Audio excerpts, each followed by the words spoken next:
बात 16वीं शताब्दी की है।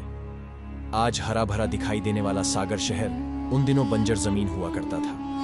नजदीक में गढ़पहरा राज्य था। इसके राजा का नाम उदयन शाह था। वहां भी जल संकट छाया हुआ था। अकाल के कारण पशुधन नष्ट हो रहा था। वनस्पति सूखती जा रही थी। मनुष्य का जीवन संकट में था।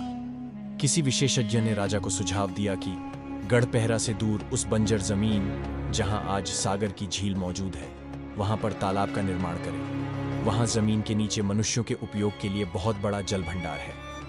विशेषज्ञ साधु के परामर्श पर राजा ने बताए स्थान पर तालाब के निर्माण का निर्णय लिया। सैकड़ों मजदूर बुलाए गए और हजारों नागरिकों ने श्रमदान शुरू किया। तालाब तैयार हो गया, परंतु सिद्ध साधु के बताए स्थान पर जलधारा प्रकट नहीं हुई। विचार आया कि स्थान को चिन्हित करने में कोई गलती हुई होगी, इसीलिए उसके नजदीक फिर से तालाब खोदा गया।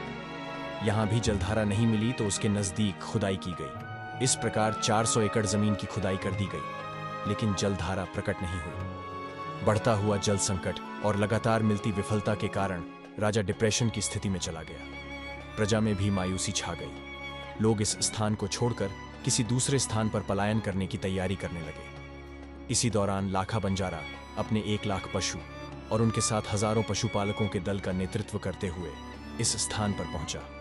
पलायन के लिए उत्सुक लोगों ने लाखा बंजारा से किसी ऐसे स्थान के बारे में जानने का प्रयास किया जहां पर्याप्त जल भंडार हो। इस दौरान लाखा बंजारा को समस्या का पता चला। कहते हैं कि लाखा बंजारा कोई पशुपालक नहीं, बल्कि भगवान शिव की जटाओं का एक अंश था, जिसमें माता गंगा का वास था। उसने अपने परिवार और साथियों के साथ जाकर देखा। 400 एकड़ की झील खुदी पड़ी थी, परंतु पानी की एक बूंद नहीं थी। अनुसंधान के बाद उसने बताया कि यदि कोई ऐसा दंपति जिसमें पुरुष ने एक पत्नी व्रत धारण किया हो और महिला पतिव्रता हो, इस विशेष स्थान पर अपने इष्ट देव का स्मरण करते हुए खुदाई करेंगे तो गंगा प्रकट होगी, परंतु गंगा का प्रवाह इतना तेज होगा कि उनका जीवित रहना असंभव हो जाएगा। जब पूरे राज्य में ऐसा कोई दंपति नहीं मिला, तब लाखा बंजारा के पुत्र और पुत्रवधू ने औजार उठाए एवं अपने पिता लाखा बंजारा के बताए स्थान पर हर हर महादेव का उद्घोष करते हुए खुदाई प्रारंभ कर दी। कुछ ही समय बाद लाखा बंजारा की भविष्यवाणी के अनुरूप तीव्र और भव्य जलधारा प्रकट हुई और देखते ही देखते लाखा बंजारा का पुत्र और पुत्रवधू ने उसी जल में समाधि ले ली।